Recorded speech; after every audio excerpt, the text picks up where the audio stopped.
Olá, eu sou a Rafaela Lira, Eu sou José Luiz. somos dos Vinhos e Castelos e hoje é dia de vinho. Bom, dia de vinho que a gente está trabalhando e já tem vinho aqui, mas hoje a gente vai responder algumas perguntas, né? É porque sempre temos um monte de pergunta lá no blog, via WhatsApp, que a gente disponibiliza, assim como via e-mail. Então as pessoas perguntam e a gente responde. Às vezes com uma diferençazinha de horas por conta do fuso horário, que a gente está aqui na Europa, em relação ao Brasil, nesse momento estão 5 horas de diferença. Então por isso que às vezes demora. E aí sempre a gente responde, muito bem, mas muitas pessoas às vezes podem estar acanhadas de perguntar e tudo mais. Então resolvemos compilar algumas perguntas assim, as que mais se repetiram ultimamente, e colocar aqui, né, para vocês, que de repente pode ser útil para outras pessoas também, né? A gente vai fazer sempre esse tipo de vídeo aqui também, né? Não só vídeos mais aí específicos, a gente vai também começar a responder as perguntas aqui em formas de vídeos aqui pro YouTube, porque a gente tem sentido mesmo isso, que as pessoas às vezes perguntam, porque a gente tá quase todos os dias, né, com conteúdo aí nas redes sociais, mas as pessoas têm mandado muitas perguntas pro WhatsApp. A gente acha que é basicamente por isso, né? Porque às vezes as pessoas são criticadas, porque uns conhecem mais sobre vinho e outros não têm conhecimento tão avançado e ficam, às vezes as pessoas, né, passam um pouquinho da hora também, respondendo de maneira grosseira, às vezes as pessoas que fazem perguntas que outras já sabem, né? Acaba inibindo algumas pessoas de perguntarem de uma forma pública nas redes sociais. Por isso que não tem problema nenhum, gente. É para utilizar mesmo. O WhatsApp tá lá para isso, o e-mail também, para quem não quiser usar o WhatsApp. A gente vai deixar aqui na descrição do vídeo o link do WhatsApp que a gente tem para vocês mandarem as dúvidas, perguntas, né? Perguntas sobre tudo mesmo, qualquer coisa sobre vinho, a gente está super aberto aí para responder tudo, né? Só que o Zé explicou já, tem um probleminha aí do fuso horário, que às vezes a gente demora um pouquinho, né? Que a gente tá agora às 5 horas aí do Brasil, que a gente tá na Espanha, então às vezes a gente demora um pouquinho, mas a gente responde todas as perguntas lá.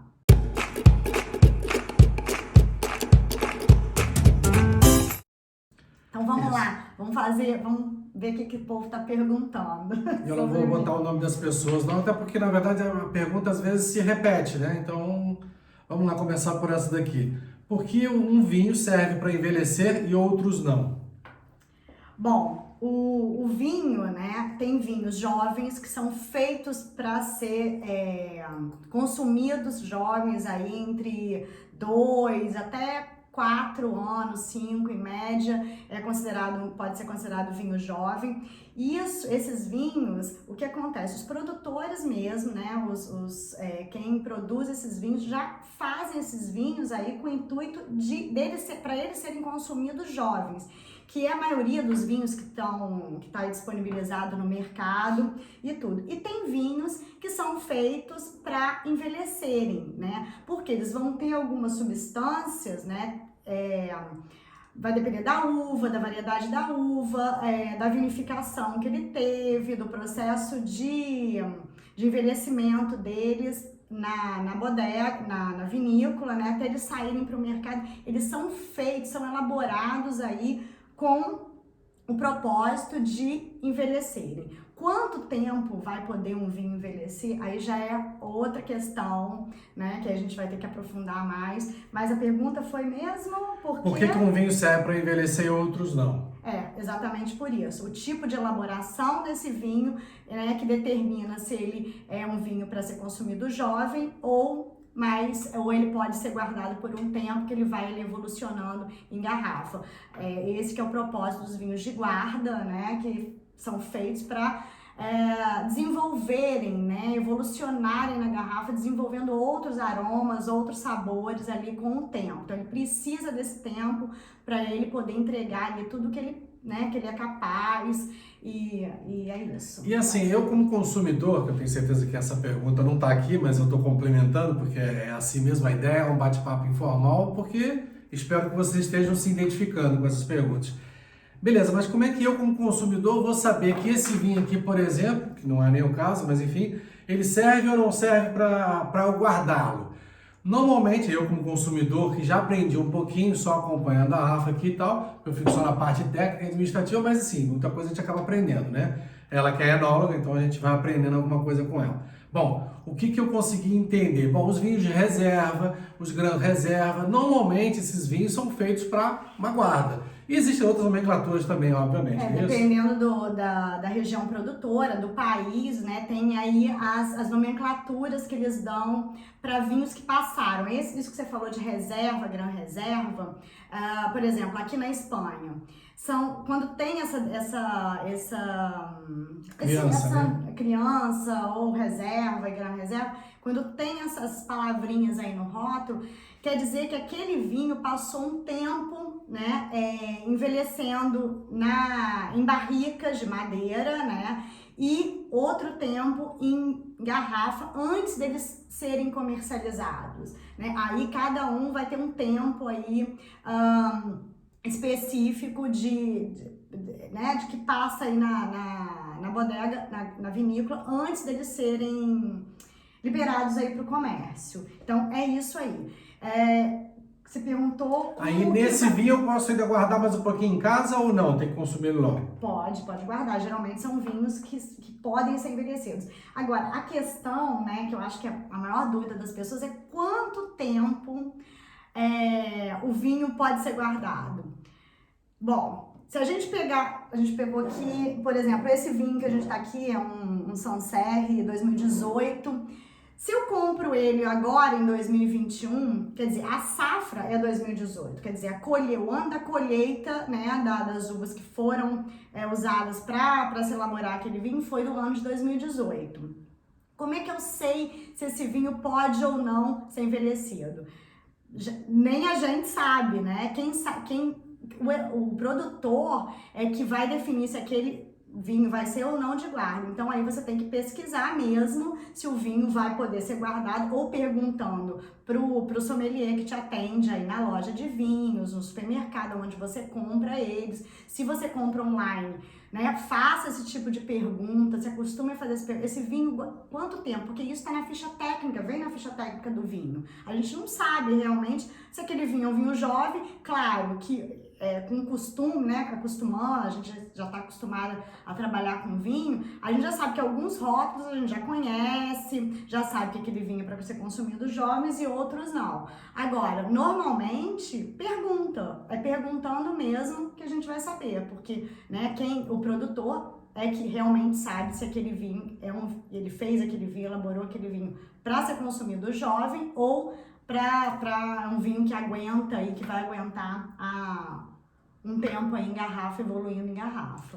Eu até anotei aqui, gente, uma coisa que ninguém perguntou, mas assim, que eu achei muito interessante, que muitos já podem ter visto ou não na mídia, recentemente foi colocado um vinho francês, de uma bodega que eu não me lembro o nome, a Rafa deve lembrar e tal, que foi mandado ano passado, há um ano atrás parece, pela NASA, para ficar na estação espacial durante um ano. Por quê? Para ter o efeito de envelhecimento lá. Assim como há um ano ou 2 anos atrás a gente já teve notícia de vinhos que foram guardados dentro do mar, no fundo do mar. Por quê? Para ter o envelhecimento no fundo do mar. Por que isso, gente? Porque na verdade isso vai aportar uma coisa um pouco diferente, ou seja, o que a Rafa falou, o produtor ele planeja, ele elabora, ele guarda, ele armazena de uma certa forma, mas às vezes ele quer explorar alguma coisa a mais porque ele acha que aquilo ali vai acrescentar ou não. E lógico que depois é que ele vai saber o efeito. Esse da NASA, então, deve ser uma grana, imagino que não deve ser baratinho esse vinho, porque ficar um ano, né, na estação espacial, né? A gente vai,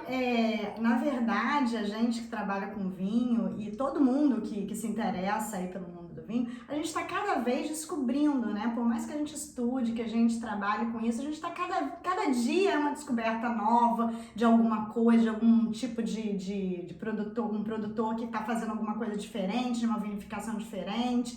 É um tipo de uva, uma variedade de uva que a gente nunca provou, porque tem uvas aí, né, fora essas conhecidas, mais conhecidas internacionalmente, tem muita variedade de uva autóctone, né, de cada região ali, que já estavam esquecidas, umas abandonadas, que tem muito aí, muita gente resgatando essas videiras e fazendo vinhos muito interessantes. E esses envelhecimentos aí, né, que estão testando para ver se acontece, se tem diferença realmente em vinho envelhecendo, por exemplo, como o Zé falou, debaixo, né, no mar, dentro da água, submerso aí em água, ou no espaço agora. Então, assim, tem várias, muita gente testando, né, algumas coisas. Isso não é muito recente, já tem um tempinho, né, essa notícia da NASA saiu agora, há pouco tempo. Agora é recente. Mas no fundo do mar, por exemplo, já testam isso há um tempo já. E para ver, né, o que efeito que isso se tem, né, se, por exemplo, se no fundo do mar as correntes marítimas, a temperatura, ela tem alguma influência aí muda alguma coisa nos aromas e sabores aí dos vinhos.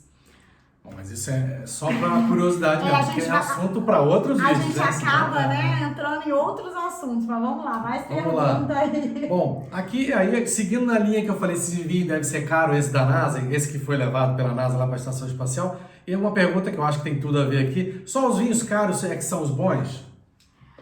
Essa é a pergunta, nossa, acho que mais a gente ouve, né? Que mais tem, todo mundo acha que vinho caro é vinho bom, né? E tem vários mitos, gente, por aí. Por exemplo, vinho caro, só os vinhos caros são os melhores. Vinho de envelhecido, né? São melhores que vinhos jovens. Essa pergunta aqui também. Que mais que perguntam demais em relação a preço de vinho, né? Bom, gente, não é o valor do vinho, o preço que define qualidade do vinho. A gente tem um outro vídeo que a gente fala especificamente disso, né? De qualidade do vinho, quais são os fatores aí que vão ser relacionados, que podem ser relacionados com a qualidade do vinho. Mas não são, claro que o preço, para se precificar um vinho, depende de vários fatores, né? Aí eu nem vou entrar em cada um deles, porque basicamente o custo. Imagine que esse vinho de envelhecido na estação espacial, com certeza o custo foi muito maior, então ele vai se refletir isso no vinho, obviamente. Tem a marca, e outras coisas, né? Tem algumas marcas que são aí que são tradicionalmente muito conhecidas, né, no mercado, isso influencia no preço, mas não é vital. A gente consome vinho por um preço médio, né, falando de Europa, né, mais ou menos aí em médio que é 5 a 10 euros, 20 euros, que são vinhos excelentes, de excelente qualidade, tá? Então, não é só o vinho, tem muitos, não é só o preço do vinho que vai definir, muito pelo contrário, né? Isso não é só ele que define aí se o vinho é bom ou se é ruim. Outra coisa, se você vai gostar ou não, mas isso aí já é outra questão, né? Você pode tomar um vinho super caro e não gostar. Aconteceu comigo, inclusive. Agora, o gosto também não tem nada a ver com qualidade. Sim. Né? Gosto é pessoal, é de cada um. Qualidade do vinho é outra coisa, né? Tem outros parâmetros aí que a gente começa a perceber, né? Que a gente aprende a identificar num vinho para saber se ele tem qualidade ou não, né? Mas isso aí é com tempo, com prática, com estudo, né? Tem que estudar, quem quer aprender sobre vinho tem que sentar e estudar um pouco, porque não é fácil.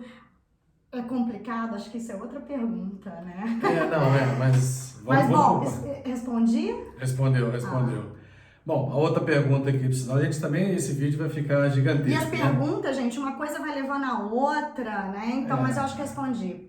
Não é só vinho caro que é vinho bom, não. Tem vinho aí de preço médio. Uma coisa é importante. Vinho muito, muito, muito barato, como qualquer outro produto, né? Sim. Às vezes, como é que a gente a gente começa a questionar como é que alguns vinhos chegam extremamente baratos, como a nossa roupa que a gente usa, como é que roupa é feita né, tem uva que é muito, muito barata. O que está envolvido ali no processo, né, em todo o processo de produção? Aí tem que levar em consideração isso aí também, né? Lógico, para saber se a gente está consumindo alguma coisa que seria legal para a gente, né, para o nosso organismo. Exatamente. Vamos para a próxima aqui. É verdade que os vinhos com teor alcoólico mais alto são melhores que os outros e os outros são ruins? Qualidade ligada ao teor alcoólico? O que a pessoa disse aqui, na verdade, assim, é verdade que o teor alcoólico mais alto são melhores vinhos e os que com o teor alcoólico mais baixo são vinhos ruins. Não, gente. Vamos lá, vamos explicar o que é teor alcoólico, né? É a quantidade de álcool, o volume de álcool que tem no vinho. Isso vem escrito no rótulo dos vinhos, tá?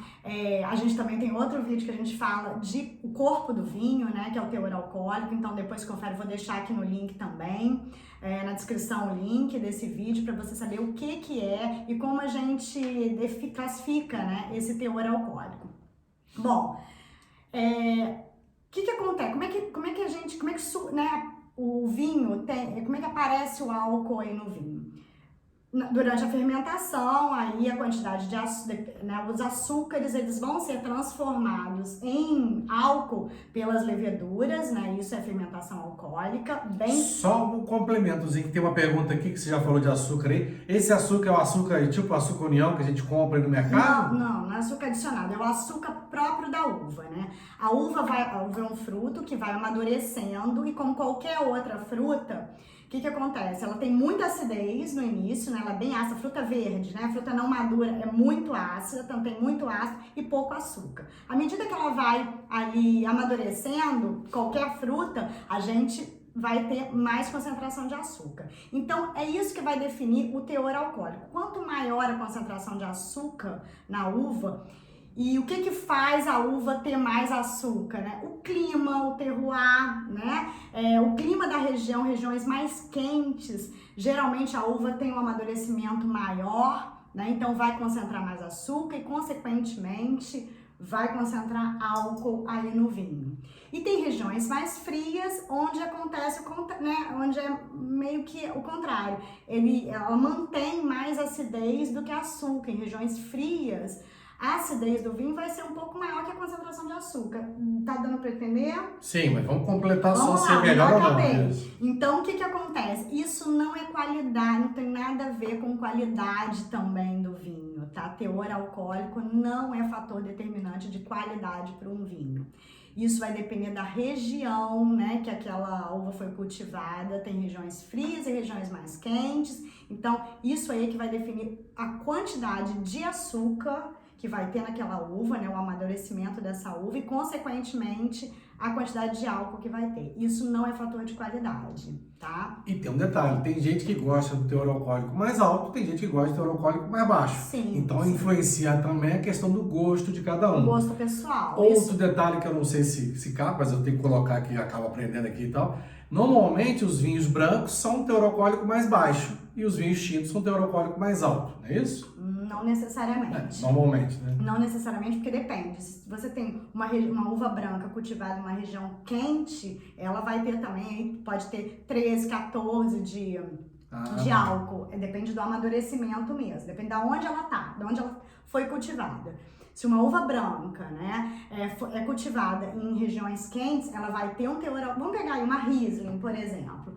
Se ela tá lá na Alemanha, né, ali no Moselle, ou na Alsácia, na França, que são regiões de clima frio, ela não vai, o vinho ali elaborado ali naquela região fria, não vai ter a mesma quantidade, o mesmo teor alcoólico, né, o mesmo grau alcoólico, do que, por exemplo, uma Riesling cultivada aqui perto onde a gente mora, né, no sul da Espanha, que é quente, que é um clima muito quente. Aqui a Riesling vai ter um amadurecimento. Aí a gente não vai nem entrar na questão que ela vai perder acidez e a Riesling é mais gostosa, né, tem mais qualidade, porque são características varietais, quer dizer, características da uva manter uma acidez. Então, pode ser a mesma variedade de uva pode ser cultivada em regiões diferentes, de climas diferentes e dar teor alcoólico também diferentes. Vou complementar só com um detalhezinho. Eu, por exemplo, sou um partidário, adoro vinho de teor alcoólico mais alto. E sou particularmente apaixonado pela Riesling, lá da Alemanha que tem um teor alcoólico mais baixo. Então, assim, não dá pra gente generalizar. Essa que eu acho que é uma questão importante a colocar também, né? Bom, outra pergunta aqui. Gosto de vinho doce, mas várias pessoas me disseram que esse tipo de vinhos não são bons. Gente, vinho doce, vamos lá, vamos voltar. A mesma coisa que a gente falou. O teor também de açúcar no vinho, ele vai depender aí da elaboração desse vinho, né? O açúcar que sobra, por exemplo, nem todo o açúcar, se o produtor quer fazer um vinho mais doce, ele, durante a fermentação, ele vai fazer um bloqueio ali daquela fermentação para ter um açúcar residual. Ele não vai deixar que todo o açúcar que está ali no mosto se transforme em álcool. Quando isso acontece, o vinho é cada vez mais seco, né? Quando a gente transforma todo o açúcar na vinificação, todo o açúcar é transformado em álcool, o que acontece? O vinho é seco, fica secão mesmo. Conforme você vai deixando o açúcar residual, esse vinho pode ter, né, uma sensação mais doce, né, e aí vai evoluindo de acordo com a quantidade de açúcar que sobrou ali. Açúcar residual é o açúcar da própria uva, não é adição de açúcar, né, isso aí é outra coisa, né, tem um termo que a gente usa, uma técnica, né, que alguns usam, alguns países permitem, outros não, outra região permite, que é a chaptalização, que aí é adição de açúcar no mosto do vinho durante a vinificação. Mas isso é outra coisa. Isso é matéria para outro vídeo. É matéria para outro vídeo, Mas assim, vinho doce, então é um açúcar residual, não tem essa de adição de açúcar no vinho, né? Isso não. Então o vinho, ele pode ser doce. Você, por exemplo, não curte, eu também prefiro um vinho seco e tal, mas tem vinhos doces excelentes. Aí são vinhos de sobremesas, vinhos fortificados, como Porto, Banius, Fondilhon, são vinhos de sobremesa, né? Vinhos da madeira. Então são vinhos, é o tipo de elaboração, né? Que é diferente aí. E tem os vinhos também semi-secos, né? Ou semi-doces e tal. Que isso aí é o açúcar residual que o produtor quis deixar ali naquele vinho. Isso não tem a ver com qualidade, né, gente? Então, assim, respeitar o gosto das pessoas. A gente tem visto muita, assim, gente sem saber, né, falando muita bobagem por aí, sem saber, criticando doce. Tem gente que gosta mesmo. É claro que quem gosta de vinho doce, por exemplo, que são os vinhos de sobremesa, que são elaborados através de uvas, por exemplo, colhidas muito maduras, sobremaduras, né, o produtor deixa passar o tempo ali maior, a uva na videira, não colhe, espera um momento que ela vira quase passa, às vezes, para fazer vinhos doces, né? Então, e vinhos fortificados também, por exemplo. Então, isso aí é outra coisa. A gente não aguenta tomar, a verdade é que a gente não aguenta tomar muito vinho doce, porque o teor alcoólico geralmente desses vinhos são mais elevados também, porque eles são vinhos fortificados. Mas tem vinhos também que tem esse açúcar residual, como eu falei antes, que tem um pouquinho ali de açúcar. E tem uma coisa interessante também, que tem variedades de uvas que já tem, não é que tenha açúcar residual no vinho, mas ela tem uma sensação de dulçor, né? E vinhos também muito alcoólicos, por exemplo, que não só de etanol, né, que é um tipo de álcool, mas com glicerol, que ele vai dar uma sensação muito arredondada e meio adocicada na boca. Então, pode ser um caminho aí para quem pegar algumas variedades que tem essas características, algumas variedades de uvas que aportam, né, esse dulçor sem ter açúcar, que seja, às vezes, um trampolim aí para quem tá querendo... Para quem tá começando, Para né? quem tá saindo, né, porque não quer um vinho seco, não tá acostumado, e pode começar dessa forma. Mas não é porque você gosta de vinho doce, é claro que existe vinhos que não tem qualidade, né? Aí já é outra coisa. Porque aí tem produtor e produtor, né, gente? Tem gente que, infelizmente, soca açúcar lá, de residual ou não, ou chaptalização ou não, dependendo do país e tudo mais. e aí às vezes o vinho não é de qualidade, ponto. Mas eu particularmente não sou muito de vinho doce, só que eu adoro o vinho do Porto, adoro o Fondilhão. Só que são vinhos, como a Rafa falou, vinhos especiais, são vinhos para não é um vinho para tomar uma taça, você toma um pouquinho e tal, é um vinho de sobremesa, são coisas diferentes. Aperitivo, Certamente né? o pessoal do Brasil, quase que todo mundo conhece o vinho do Porto, então isso daí é tranquilo. Vamos para outra pergunta aqui. Ah, isso aqui então, isso aqui é da minha época de infância, de todo mundo aí e tal, né? Dizem que o vinho de garrafão é ruim e que é um vinho que não tem qualidade. Bom, vinho de garrafão, aí vamos lá, depende também do produtor, né? Depende dela, como é feita a elaboração desse vinho, a variedade usada aí. Não é o garrafão que vai definir a qualidade. Por exemplo, aqui na Espanha, o garrafão, por exemplo, é chamado de damarruana. A gente também tem vídeo aqui, vamos deixar na descrição do vídeo, o link aqui na descrição do vídeo, sobre o que são as damarruanas. É o garrafão. Então, eles usam esse garrafão de vinho para fazer um tipo específico de vinho, né?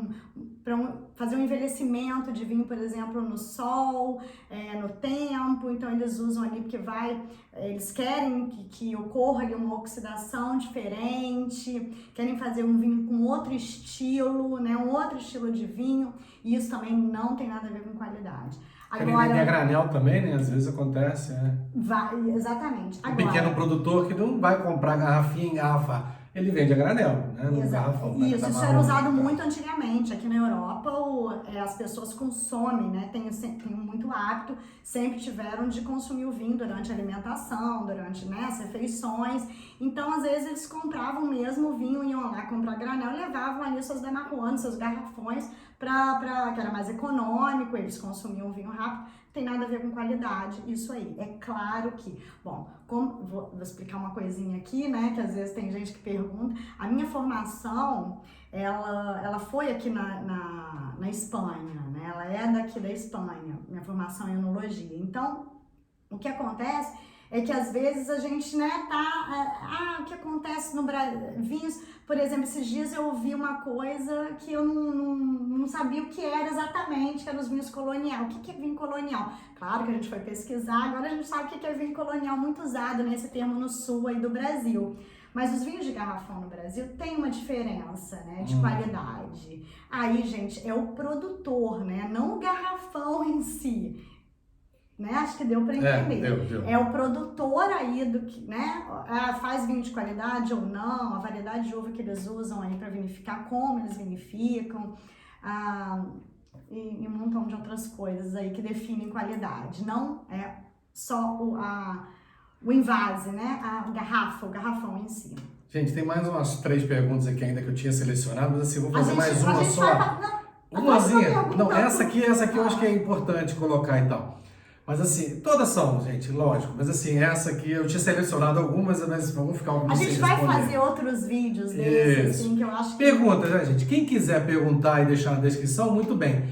Quem não se sentir à vontade, porque aí não, me sinto constrangido que as pessoas saibam que eu fiz esse tipo de pergunta e tal, pode mandar no WhatsApp ou no e-mail, no blog vinscastells.com. Tem lá os links especificamente, mas aqui embaixo na descrição nós vamos colocar o link tanto do WhatsApp como do e-mail também, se você preferir. O WhatsApp hoje é tão simples, né? Por isso que todo mundo tem aí. Mas é que às vezes a pessoa não quer deixar o número, enfim, bom, aí é a particularidade de cada um. Isso. Bom, essa daqui eu achei muito importante. Esse negócio de sentir vários cheiros no vinho é verdade mesmo? Eu só sinto cheiro de vinho e de álcool. Eu que vou fazer essa pergunta, você que vai responder. Como é que é essa coisa de aromas e sabores do vinho pra você? Pois é, gente, assim, depois que a gente veio pra cá, né, e tal, tem quase 4 anos que a gente tá aqui, né, na Espanha, a gente entrou no ritmo de beber vinho na hora do almoço, uma copazinha na hora do almoço, uma copazinha na hora do jantar. Fora o que a gente trabalha. Fora o de trabalho, só pro nosso dia a dia mesmo e tal. Bom, uma copa não tem problema nenhum. Bom, o que acontece? Então, por conta disso, a gente sempre que é possível, a gente procura tomar vinhos diferentes, principalmente na hora de trabalhar. No dia a dia, às vezes a gente acaba repetindo algum vinho, aquele vinho que a gente mais gosta e tal. Então a gente começa a perceber, quando a gente começa a consumir com um hábito maior, a gente começa a perceber que isso que eu também achava, mas eu tô sentindo só cheiro de vinho e de álcool, né? Deixa eu só fazer um parênteses aqui. O Zé Luiz, ele não percebia, a gente sempre tomou vinho, né? No Brasil, a gente sempre tomou vinho, só que a gente tomava vinho, né? Quando eu não trabalhava, minha formação é outra, né? Eu venho da odontologia, então tem 3 anos que a gente trabalha com vinho, que eu fiz o curso de enologia aqui. Master, né? Isso. Mas a gente sempre tomou vinho, só de beber, claro, a gente já se interessava pelo assunto, já procurava ler um pouco, né, sobre variedade que a gente mais gostava, de região produtora, a gente sempre dava eu lia mais e passava isso pra ele, às vezes um vinho que a gente tá tomando, comentava, isso é da onde, né, qual a variedade de uva, eu gosto mais dessa, ou mais aquela, ele tem as uvas, né, as variedades de preferência dele, só que ele tomava, tá sentindo, vamos lá, vamos fazer exercício, o que você tá sentindo? Quando a gente tava começando, né, a aprender, nada, conta aí como é que era. Pois é, pra mim eu também achava isso aí que falou, só vinho, só salsicha de uva e álcool, mais nada. Mas como eu disse, com o hábito a gente começa a exercitar um pouquinho mais, então eu falo assim, realmente esse aqui e aquele outro tem alguma coisa a mais diferente. Às vezes eu podia não perceber, ele tem alguma coisa de flor, tem alguma coisa de, enfim, até porque, né? Quando ele começou a saber, por exemplo, essa variedade, esse vinho que é elaborado através de variedade X de uva, eu gosto mais do que o outro. Aí a gente começa a questionar, mas por que você gosta mais dessa do que aquela? Aí ele começou a perceber o quê? Que ali ele sentia assim, tem aromas, tem sabores diferentes de uma variedade para outra, de uma região para outra, e começou, aí é que tá, aí a gente fala, isso eu falo um exercício básico pra você, que ela perguntou, como a pessoa perguntou. Se esse negócio de sentir vários cheiros é verdade mesmo. Gente, né? Claro que é verdade, a gente não sente aroma, o vinho é lotado, tem muitas substâncias aromáticas, que são moléculas, né, de aromas que se liberam aí no vinho quando a gente abre e vai tomar. Então isso é tudo um treinamento, sentir isso é um treinamento, e não adianta você sentir também, você não vai sentir uma coisa que você não tem na sua memória, né? Se eu, por exemplo, falar assim, nossa, esse tem cheiro, por exemplo, tem um toquezinho aqui de especiaria, canela, cravo.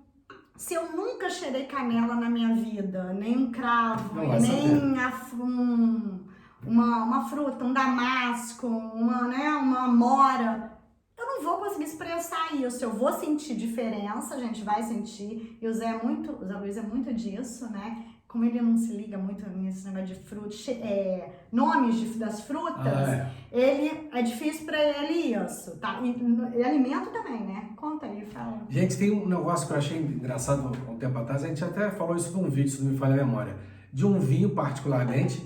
Esse vinho tinha um cheiro, me lembrava o cheiro, olha só, gente, um cheiro de urina de cavalo.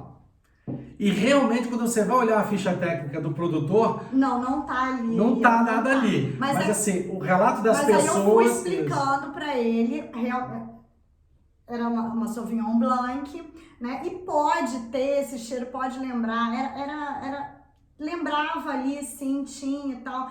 É agradável? Não, claro que esse, né? O odor não, mas assim, o vinho por acaso era Mas bom. não, gente, pelo amor de Deus, não é todo Sauvignon Blanc que tem, que lembra. Especificamente, ele percebeu que não é de perceber aromas, assim, não sabe, mas na hora veio na memória, falou, nossa, tá com cheiro disso. Deixa eu ver. Aí a gente foi, realmente lembra. E tem várias outras coisas, né? Quando, às vezes, ele fala alguma coisa já e eu não percebi, isso é comum, isso é normal de acontecer. E é essa troca que é legal quando você tá conversando, tá bebendo, prestando atenção, né? Claro, pode beber sem prestar atenção em nada? Claro que pode, pode sim. Tudo. Bebe aí sem, né? A gente tá toda hora que eu fico, tô almoçando, tô comendo, tô bebendo, tô batendo papo com os amigos, tá tomando, não vai ficar, tem cheiro disso, tem cheiro daquilo. Não, a gente vai bebendo. Mas é tão gostoso quando a gente, pra gente estar aí no mercado do vinho e tal, todo mundo que senta com a gente acaba conversando mais sobre vinho e é delicioso, a gente adora também, não é? Né? E é uma forma de você exercitar, gente. E assim, quando você exercita, é uma forma de você aprender, não tem jeito. Eu, por exemplo, o mais resistente que tivesse sido no passado, eu gosto de beber mesmo e tal, É uma coisa, pô, realmente, se eu gosto de beber, e eu comecei a definir isso aqui eu gosto mais, isso aqui eu gosto menos, isso aqui é mais ou menos, blá, blá, e tal. Então, assim, como é que eu sei disso? Se eu começar a identificar alguma coisa. Você seja começou o a se cheiro, o questionar, sabor. ele começou a questionar assim, por que que eu gosto? E é isso que eu falo para as pessoas, que esse é o ponto básico. Por que que eu gosto mais de um vinho do que de outro? É a variedade de uva, é a região, então você vai entrando aí e você vai aprendendo e é por aí, né? Eu acho que é por aí. Com certeza. Vamos encerrar por aqui, senão... que a gente ia fazer um vídeo super rápido e acabou que a gente vai falando. A gente vai fazer mais vídeos agora respondendo as perguntas com esse formato. né? Se você não se inscreveu no canal, aproveite aí, se inscreva. Liga o sininho para você receber os alertas do YouTube e não perder nenhuma novidade. Agora a gente está subindo vídeo aqui de 15 em 15 dias, mas todos os dias a gente está com conteúdo na rede social. A gente vai fazer um vídeo logo contando o que é o Vinhos e Castelos, né? Como a gente começou, o que é, porque muita gente acha que, vocês vendem vinho? Não vendem vinho? Vocês dão curso, não dão curso? O que vocês fazem? Porque a gente está ali nas redes sociais todos os dias com conteúdo aí sobre o mundo do vinho. O blog está lotado de conteúdo, tem mais de 200 artigos com conteúdo lá, gratuito para você. O site vinhosecastelos.com, a gente vai deixar também aqui na descrição o link lá pro site, se você não conhece, entra lá. Tem muito conteúdo aí que a gente disponibiliza. Toda semana a gente atualiza, né? Coloca tem um mais quiz também interessante. Tem um quiz, que é um questionáriozinho, bem simples. Você pode entrar várias vezes, que ele vai mudando as perguntas. Bem legal pra você mais, brincar mesmo, pra você testar como tá o seu conhecimento aí sobre vinho. Se você não tem nenhum, entra lá também, tenta fazer, que vai despertar sua curiosidade. E eu vou dar uma dica. Que alguém escreveu assim, pô, mas aí fica muito fácil, porque eu consulto, tudo tá no próprio blog, então assim, falei, não tem problema nenhum. Você vai lá e, tem uma pergunta aqui, eu vou consultar no próprio blog, que tem a facilidade de você fazer a pergunta, escrever lá o que você deseja, não buscar, e faz a resposta. O objetivo é você exercitar, isso que é muito bacana, né? Então aí a gente vai se despedindo por aqui hoje, né? E já em breve a gente volta aí respondendo mais perguntas. Então mande as suas perguntas, lembrando, né? Isso. Pelo WhatsApp, onde você queira, e-mail, a forma que você desejar. Então, bons vinhos, vamos fazer um brinde. Até o próximo vídeo. Obrigado.